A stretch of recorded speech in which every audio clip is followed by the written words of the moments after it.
십자가 붙들고 승리하는 사순절 되길 원합니다. 어느 때보다 춥고 또 힘들었던 겨울이 지나고 새로운 계절, 생명이 사는 봄철이 우리 가운데 어느새 다가와 있는 것을 경험하게 됩니다. 이 계절이 바뀌면은 바람의 방향이 바뀌어지게 됩니다. 제가 살던 이제 강원도는 사실은 겨울철이 그렇게 춥지 않습니다. 태백산맥이 북동풍을 이렇게 막아주니까 겨울철 바람이 그렇게 세지 않고 오히려 이 내륙보다 서해안보다 따뜻하게 지낼 수 있는데, 이제 봄철이 되어지면 3월이 되어지면 바람의 방향이 바뀌어서 동남풍이 불어오기 시작합니다. 그런데 그 막아주는 게 없으니까 바닷가에서 그 바람이 몰아치니까 그 바닷가에 있는 주문진이나 강릉 같은 경우에는 큰 바람이 불면은 감당할 수가 없어서 튼튼하게 지어지지 않은 집들은 지붕이 날아가고, 또 바람이 불고 건조할 때는 그렇게 불이 붙으면은 그 불을 끌 수도, 그렇게 끄는 것도 쉽지 않고, 그리고 나무들이 뽑혀 나가는 그런 일들도 벌어지게 되어집니다. 작년인가요? 작년 이맘때쯤에 강릉 저희 아버님이 사시던 집이 이렇게 남겨져 있는데, 오래된 집인데 관리가 안 돼서 그런가 그 옆에 사는 집에서 연락이 온 겁니다. 그 집에서 날아온 것 같은데 그 태양광 패널이 날아와서 우리 집 마당에 박혀 있다. 이거 어떻게 할 거냐라고 하는 겁니다. 그 집 위에 태양광을 이렇게 붙여놨었는데 이게 한 7년, 8년, 한 10년 가까이 되니까 나사들이 풀려서 누가 관리하는 사람도 없고 하니까 이게 나사가 풀려서 날아갔는데, 그 바람에 그 옆집에 들어가서 그래도 무슨 차를 그렇게 깨뜨리거나 사람 다치지 아니하고 또 건물에 부딪히지 않고 살짝 날아가서, 마당이 큰 집도 아닌데 그 앞에 나무들이 이렇게 있는 정원에 가서 박혀 있는 겁니다. 그것도 참 신기하다, 하나님이 도우셨다라고 생각하고 사과하고 수습을 하였는데, 그렇게 든든하게 붙어 있지 아니하니까, 그것을 잘 관리해 놓지 아니하니까 제대로 붙어 있지 않던 것들이 날아가서 위험한 상황을 만드는 겁니다. 바람이 심하게 불어오는 계절들이 되어지면은, 오늘 우리가 세상 바람이 흔들리지 아니하면은 흔들리지 않는 그것에 단단하게 붙어 있어야 한다라고 하는 겁니다. 세상 바람이 불어올 때 요동하는 사람들이 있습니다. 그 속에서 바로 그 집안이 흔들리고 인생까지 흔들리는 경우도 있지 않습니다. 그런데 우리는 무엇을 의지하고 무엇에 붙어서 살아가고 있느냐라고 하는 겁니다. 미국 샌프란시스코에 가면은 금문교라고 하는 그 아름다운 다리가 있습니다. 골든 게이트 브릿지라고 해서 이 샌프란시스코를 방문하는 사람들은 꼭 사진을, 그래서 인증샷을 찍고 오는 데인데, 원래 이 다리가 만들어지기 전에 그 아름다운 모습도 유명하지만 다리를 놓기 쉽지 않은 지형이었다라고 하지요. 그 샌프란시스코만이 물살이 세기도 하고 깊기도 하고 또 바람이 심하게 부는 곳인데, 이곳에 교각을 세울 수도 없고 도시가 양쪽으로 흩어져 있는데 이것을 연결하려고 하면 어떻게 다리를 놓을 것인가, 그런 고민이 있었다라고 합니다. 조셉 스트라우스라고 하는 건축가가 이 다리에 대한 그 책임을 맡게 되어 설계를 맡게 되어졌는데, 그가 고민하다가 한 나무를 보고 힌트를 얻게 되었다라고 합니다. 레드우드라고 하는 로키 산맥에 가면은 이렇게 우뚝 솟은 나무들이 세워져 있는 그 모습을 보면서, 이 나무들이 바람이 그렇게 심하게 부는 곳에서 흔들리지 않고 100년, 200년, 오래된 것은 뭐 2000년이 넘는 나무들도 있다고 하지요. 몇 메다씩 밑으로 몇백 메다씩 자라는데도 바로 그 나무에 바람에 꺾이지 않고 수백 년을 견뎌내는 겁니다. 그 원리가 어디에 있는가 보니까 그 뿌리가 위로 올라간 것보다 몇십 배 더 깊이 뿌리가 땅속 깊이 내려가 있더라라고 하는 겁니다. 그냥 내려가 있는 것이 아니라 사실은 그 땅속에 안반이 많은 지형 위에서 자라는데, 그 뿌리가 내려가다가 그 안반에다가 뿌리가 칭칭칭칭 마치 그 바위들을 감싸고 있는 것처럼 그것에 감기면서 위로 자라오르는 겁니다. 그러니 아무리 바람이 불어도 흔들리지 않고, 그래서 견고하게 수백 년이 지나도 서 있는 것들을 보면서 이런 다리를 만들어야겠다. 그래서 그곳에다가 깊은 기초를 깊이 세웁니다. 밑에 안반 위에다가 바로 기초를 세우고, 그리고 그 위로 바로 양쪽으로 이렇게 지지대를 세우고, 그래서 유례가 없는 그 현수교 다리를, 아름다운 다리를 만들게 되어졌는데 100년이 지났는데도 흔들리지 않고, 이게 유명한 위험한 지진이 몇 번씩이나 있었는데도 깨어지지 않는 그런 다리가 되어졌다라고 하는 겁니다. 그 속에 중요한 원리가 담겨져 있다라고 생각합니다. 이 세상의 풍파와 또 요동하는 일들이 얼마나 많이 있습니까? 세상의 것들로 오늘 우리가 쓰러지고 세상 바람에 휩쓸려 가지 않으려고 하면은 견고한 그것 위에, 흔들리지 않는 그것 위에 내 인생의 집을 지어야 한다라고 하는 겁니다. 이게 바로 흔들리지 않는 그분을 의지하고 살아가는 것, 이게 내 인생이 흔들리지 않고 그 속에서 바로 하나님이 주신 복과 은혜를 누리며 살아가는 비결인 줄 믿으시기 바랍니다. 바로 우리가 요사이 신명기 말씀을 성경 통독을 통해서 읽고 있습니다. 신명기가 우리에게 가르쳐주고 있는 가장 중요한 교훈이 바로 이런 내용을 담고 있습니다. 출애굽한 이스라엘 백성들이 광야길을 지나면서 수많은 사람들이 불평하고 원망하다가 쓰러져 갑니다.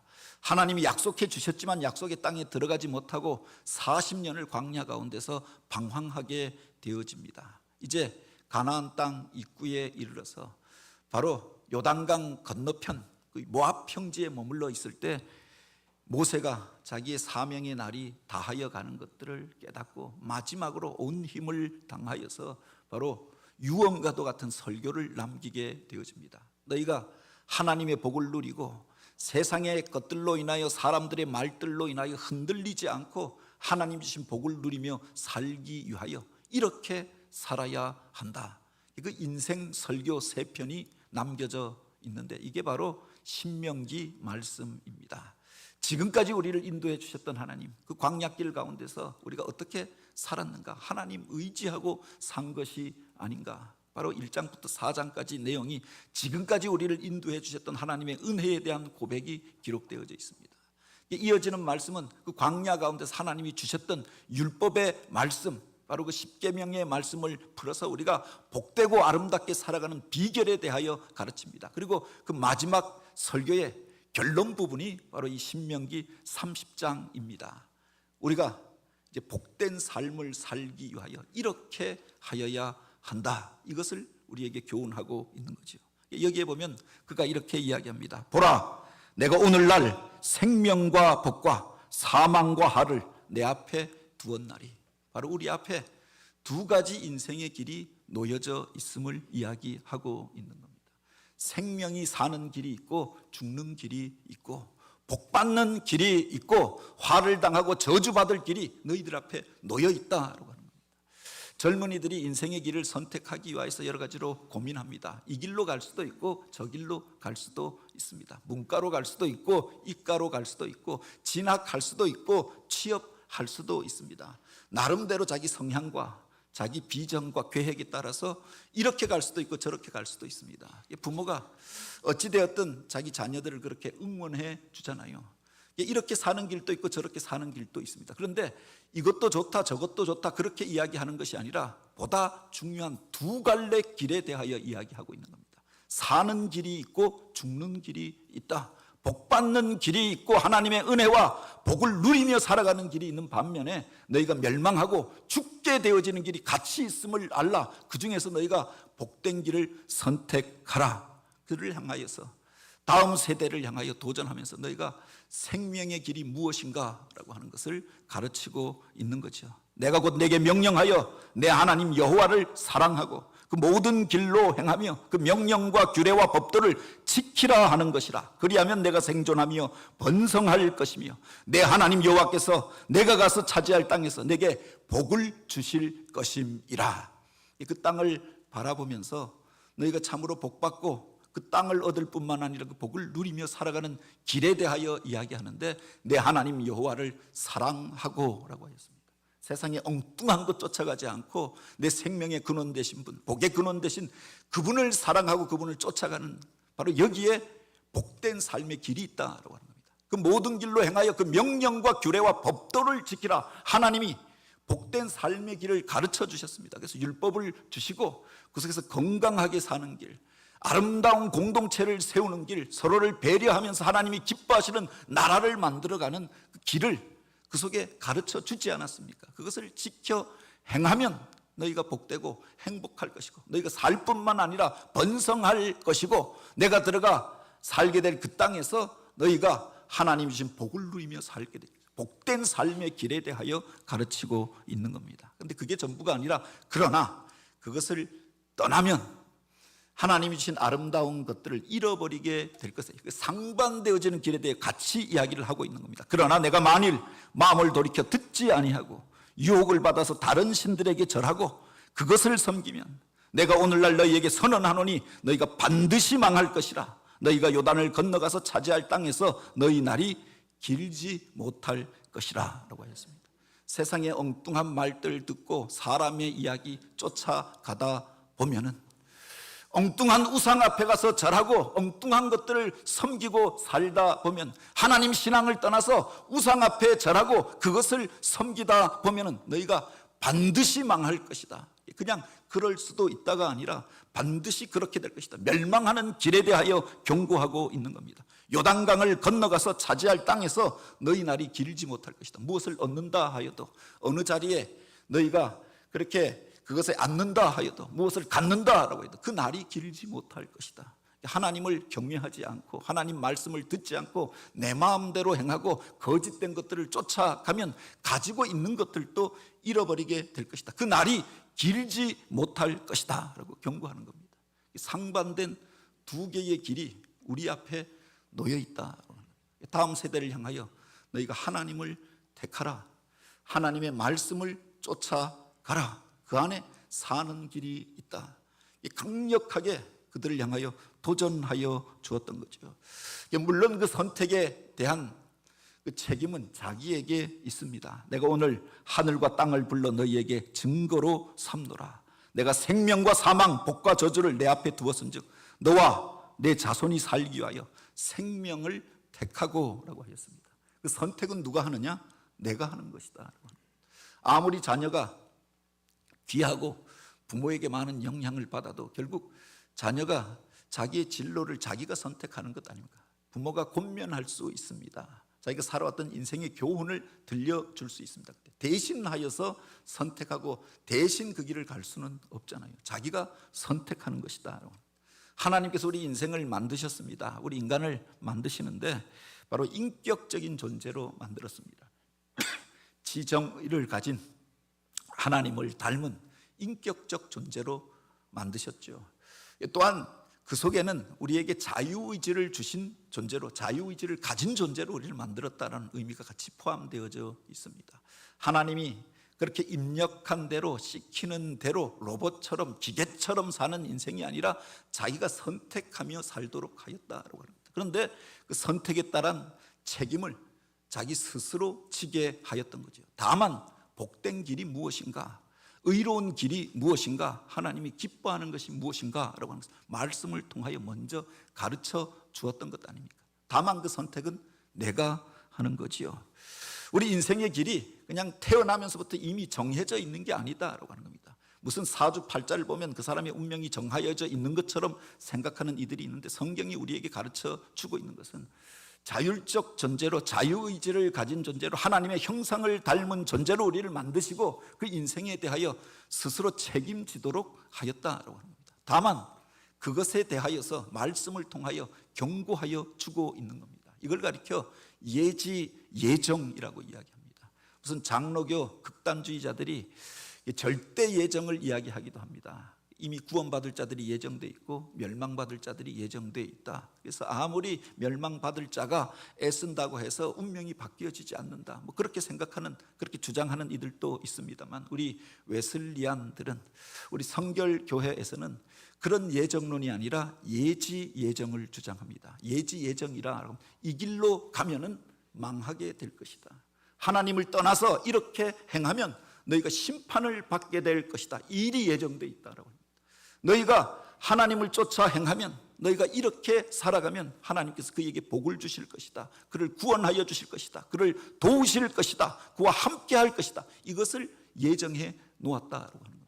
하나님의 깊은 지혜 안에 이것을 예정해 놓고 오늘 우리에게 가르쳐 주고 있는 거죠. 모세를 통하여 약속의 땅을 앞에 두고 있는 이스라엘 백성들에게 이것을 가르치고 경고하여 주고 있다라고 하는 겁니다. 그 이후에 책임은 우리가 지게 되어지는 거죠. 선택한 것들의 결과를 우리가 보게 될 것이다라고 하는 겁니다. 물론 태어나면서 오늘 우리가 영향을 받는 것이 있습니다. 부모님이 살아왔던 삶, 부모님이 이루어왔던 길, 그것 때문에 어떤 사람은 조금 더 편하게 가기도 합니다. 부모가 길을 잘 닦아 놓아서, 부모가 그를 위하여서 기도를 많이 해 놓아서 그에게 신앙의 유업을 물려주어서, 그래서 세상 가운데서 어려운 일들을 겪지 않고 그래서 하나님과 동행하면서 믿음의 길을 가는 사람들도 있습니다. 내가 처음 시작하려고 하면은 우리 부모가 닦아놓은 것이 없고 이루어놓은 것들이 없다라고, 내가 처음 시작하려고 하면은 힘들고 어려운 과정이 있죠. 그럼에도 불구하고 오늘 우리가 낙심하고 포기하지 말 것이, 우리가 어떻게 하느냐에 따라서 나의 미래가 바꾸어질 수 있다라고, 나만이 아니라 내 자손들, 우리 가정의 운명이 바뀌어질 수 있음에 대하여 이야기를 하고 있는 거죠. 내가 천지를 불러서 하늘과 땅을 불러 너희에게 증거로 삼노라 라고 하는데, 이 말이 중요한 것은 바로 어떤 우리가 계약을 맺을 때 그렇지 않습니까? 중요한 계약은 증인을 세우고 계약을 맺잖아요. 그냥 지킬 수도 있고 안 지킬 수도 있는 이야기들은 그냥 말로 하고 맙니다. 근데 중요한 이야기들은 글로 기록하잖아요. 계약서를 작성하잖아요. 여기에 생명이 걸린, 재산이 걸린 문제다라면 보증인을 세웁니다. 그것도 이것을 이 사람이 감당하지 못하면 다른 사람이 대신 감당할 수 있는 그런 보증인을 세우더라라고 합니다. 하나님께서 이 약속의 말씀을 주시는데 하늘과 땅을 보증으로 세워서, 증거로 세워서 내가 반드시 이 일을 이루겠다, 그렇게 강력하게 말씀하고 있는 겁니다. 너희 앞에 바로 이와 같이 생명과 사망, 복과 저주의 길이 놓여 있으니 내가 살기 위하여, 내 자손들이 바로 복된 삶을 살기 위하여 생명을 택하라라고 했습니다. 그 생명의 길이 무엇인가? 복된 삶의 길이 무엇인가? 뒤에 보면 다시금 반복하여서 이야기하죠. 내 하나님 여호와를 사랑하고 그 말씀을 청종하며 그를 의지하라라고 했습니다. 세상에 다른 것들이 아니라 천지 만물을 지으신 그 하나님을 사랑하는 것, 여기에 복된 삶의 길이 있는 줄 믿으시기 바랍니다. 그 하나님을 믿고 사랑하는 게 무엇이냐? 그 말씀을 듣고 그 말씀을 지켜 행하는 것이다 라고 하였습니다. 그리고 여기 덧붙여진 말씀이 있습니다. 그를 의지하라라고 하는 말입니다. 이게 바로 히브리어로 보면 다바크라고 하는 단어로 되어져 있는데, 그냥 의지하다라고 하니까 누구한테 기댄다 정도 우리가 생각할 수 있습니다. 그런데 원어의 의미 그대로 하면은 밀착하여 붙어 있다, 연합하다라고 하는 뜻을 가지고 있습니다. 그래서 이 말과 연상되어지는 말이 오바로크라고 해서, 과거에 무슨 붙일 때 오바로크를 치잖아요. 촘촘하게 붙여서 완전히 붙여놓는 겁니다. 두 천을 완전히 붙어서 같이 있도록 하는 게 오바로크라고 하는데, 바로 그런 의미가 아닐까 그렇게 생각했습니다. 성경에 보면 바로 이 단어가 연속하여 사용되어지는 구절들을 보게 되어집니다. 부부간의 관계를 설명할 때 그렇게 이야기합니다. 남자가 부모를 떠나 그 아내와 연합하여 둘이 한 몸을 이룰지니라. 여기서 연합하여 또는 합하여라고 하는 말이 바로 그런 단어입니다.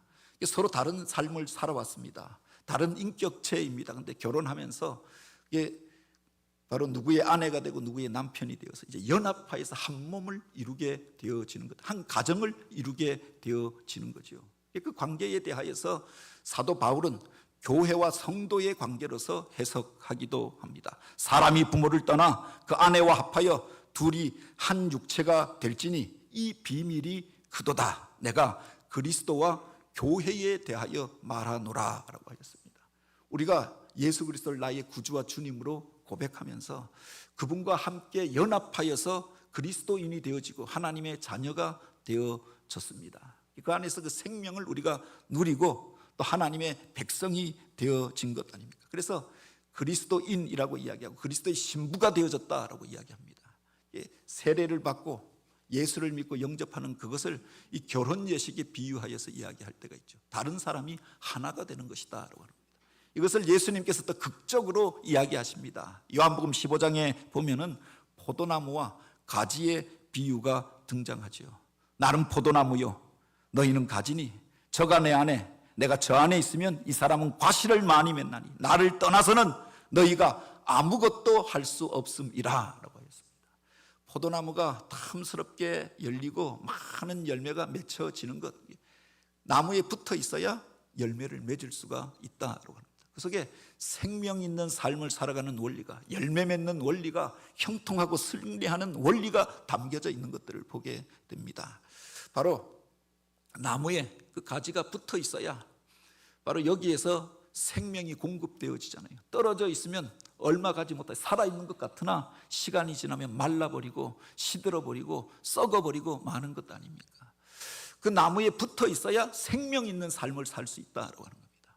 열매를 맺으려고 하면은 붙어 있어야 하는 겁니다. 그 뿌리로부터 자양분을 공급받고 영양분을 공급받고 생명이 소통되어져야 열매를 맺게 되어지는 거죠. 세상을 살면서 우리가 아름다운 열매를 기대합니다. 풍성한 열매를 기대합니다. 그 열매 맺는 원리가 붙어 있는 데 있다라고 합니다. 생명 되신 그분 앞에 붙어 있으면 성령의 열매를 맺는 겁니다. 행복의 열매를 맺게 되어지는 거죠. 소원의 열매를 맺을 수 있다라고. 그 소원을 이룰 수 있는 그분한테 붙어 있을 때 바로 그 소원을 이루게 될 줄 믿으시기 바랍니다. 우리 아이가 처음 그 자전거를 배울 때 처음에는 학교 운동장에서 우리 과거 사택 그 앞에 초등학교가 있었습니다. 그래서 아이가 7살, 8살 될 때 자전거를 그 운동장에서 가르쳤는데 운동장 안에서만, 좁은 운동장 안에서만 계속 자전거를 타는 게 애처로워서 우리 한강에 자전거를 타러 가자라고 한 적이 있습니다. 그래서 우리 두 아이를 데리고 한강에 가서 자전거를 타는데 제가 자전거를 타고 목적 지점을 정하고 따라오라라고 한 겁니다. 한강에서 시작해서 그 북쪽으로 이렇게 보면은 행주산성이 있는데 저 산까지 가는 거다. 그리고 아빠가 먼저 자전거 타고 가는 겁니다. 우리 딸이, 큰딸이 그때 자전거를 배워서 타고 따라오는데 생각해 보면은 아빠는 기아가 달린 바퀴도 큰 자전거 타고 앞에서 갑니다. 근데 뒤에서 아이가 바퀴도 작고 보조 바퀴가 달린 거 타고 삐그덕삐그덕 따라오는데 아빠를 따라올 수가 없어요. 뒤에서 울면서 아빠 같이 가. 아빠 놓치면은 바로 길을 잃어버릴 것 같으니까 죽기 살기로 따라오는데 아빠가 계속 그냥 멀리 빨리 가니까 따라올 수가 없는 겁니다. 울면서 소리치면서 따라오는데 제 뒤에 한 명이 붙어가고 있었거든요. 둘째 아이가 제 뒤에 아빠 딱 붙잡고 가는 겁니다. 그래서 둘째 아이한테 언니랑 내가 교대하고 탈래? 라고 했더니 우리 둘째 아이가 하는 얘기가 있습니다. 나는 아빠 옆에 있는 게 제일 좋아. 난 아빠 뒤에 붙어가는 게 제일 좋아. 이런 겁니다. 이게 편하게 가는 길이더라라고 합니다. 내 힘으로 가려고 하니까 벅차고 힘들고 또 위험한 일들을 겪게 되어지는데 힘 있는 아빠 옆에 딱 붙어가니까 힘들지 않고 바람 쐬면서 노래 부르면서 가게 되더라라고 합니다. 세상에서 승리하는 비결이 또 이 험난하고 어려운 세상을 이와 같이 편안하게 가는 비결이 바로 여기에 있는 줄 믿으시기 바랍니다. 옛 이야기에 그 이야기가 있지 않습니까? 뛰는 놈 위에 나는 놈 있고 나는 놈 위에 그 위에 붙어가는 놈이 있더라라고 했습니다.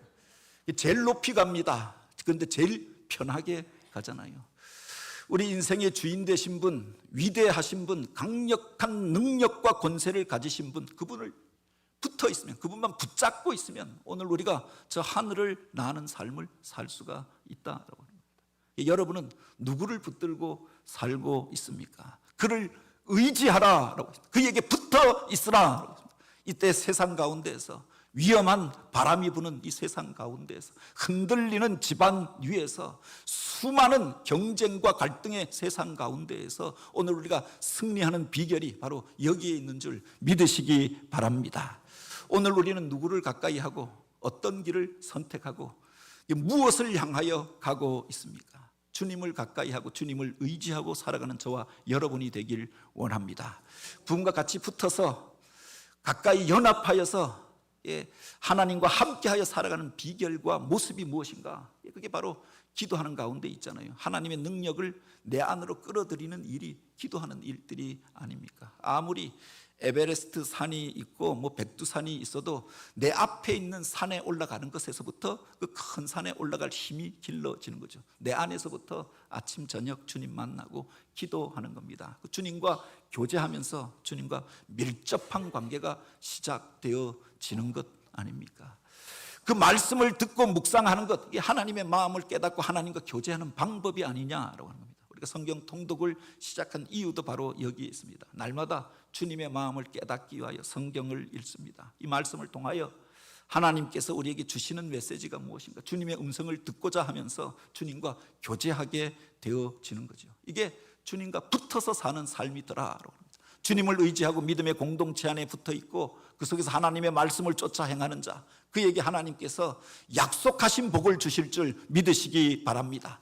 흔들리고 요동하는 세상 가운데서 엉뚱한 것 쫓아가지 말고 하나님 말씀 가까이 하고 주님 의지하여서 성경에 약속된 복을 누리며 살아가는 저와 여러분이 되기를 원합니다. 신명기 28장에 보면 믿음의 백성들을 향한 하나님의 놀라운 약속들이 기록되어져 있지 않습니까? 그가 집에서도 복을 받고 바로 들에서도 복을 받을 것이고 들어가도 복을 받고 나와도 복을 받을 것이고 바로 그의 소생과 그의 우양의 새끼와 그의 떡반죽 그릇이 복될 것이다 라고 했습니다. 경쟁이 심한 세상 가운데 대적들이 한 길로 왔다 7길로 도망가게 될 것이다. 하늘의 문을 열고 그의 땅에 때를 따라 비를 내려주시되 이른 비와 늦은 비를 내려주시리라 라고 약속하였습니다. 바로 이 세상을 살면서 너희가 구워줄지언정 굴어다니지 아니하고 위에 있을지언정 아래 처하지 아니하고 머리가 될지언정 꼬리가 되지 아니하고 하나님이 함께하는 자에게 이런 복을 약속하여 주셨는데 주님에게 붙어 있어서 주님과 가까이 함으로 주님으로 인하여서 이런 복을 누리며 세상 가운데서 승리하는 삶을 살아가는 주의 성도들, 믿음의 지체들, 가정들 되어지길 주님의 이름으로 축복합니다. 같이 기도